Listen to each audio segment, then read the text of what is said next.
ক্ষুদ্র ঋণ বিষয়ে আসলে আমরা এমআরএ যেটা বলে বাংলাদেশের মাইক্রো ক্রেডিট রেগুলেটরি অথরিটি, ওই চিঠির আলোকে আমরা একটা চিঠি করে দিয়েছি।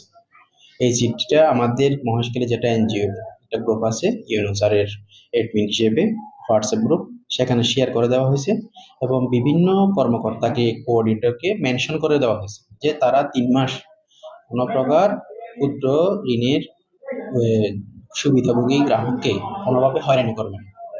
যেহেতু পুরো চট্টগ্রাম জেলা, কক্সবাজার জেলা সিভিয়ারলি বন্যায় আক্রান্ত হয়েছে, সেক্ষেত্রে অবশ্যই এটা তাদেরকে সময় দিতে হবে জনজীবন স্বাভাবিক হওয়ার জন্য। এর আগেও একটা চিঠি দেওয়া হয়েছে, কিন্তু এই চিঠি ব্যত্যয় করে যদি কেউ কিছু করে তাহলে তার বিরুদ্ধে আমরা আসন্ন এনজিও সবাই আমরা একটা ব্যবস্থা নেওয়ার একটা চেষ্টা করব এবং এটা আমাদের সভাপতি মহোদয়কে অবহিত করব। অনেক এনজিও যে কর্মকর্তার সাথে কথা বলতে তারা বলছে যে এই চিঠি সম্পর্কে আমরা জানি না, আসলে এরকম কথা বলবো না। এখানে এটা হয়তো ওনারা দায় এড়ানোর চেষ্টা করতেছে। এটা আমাদের সম্মানিত উপজেলা নির্বাহী অফিসার মহোদয় সহ সংশ্লিষ্ট সকলে অবগত আছে এই চিঠি সম্বন্ধে।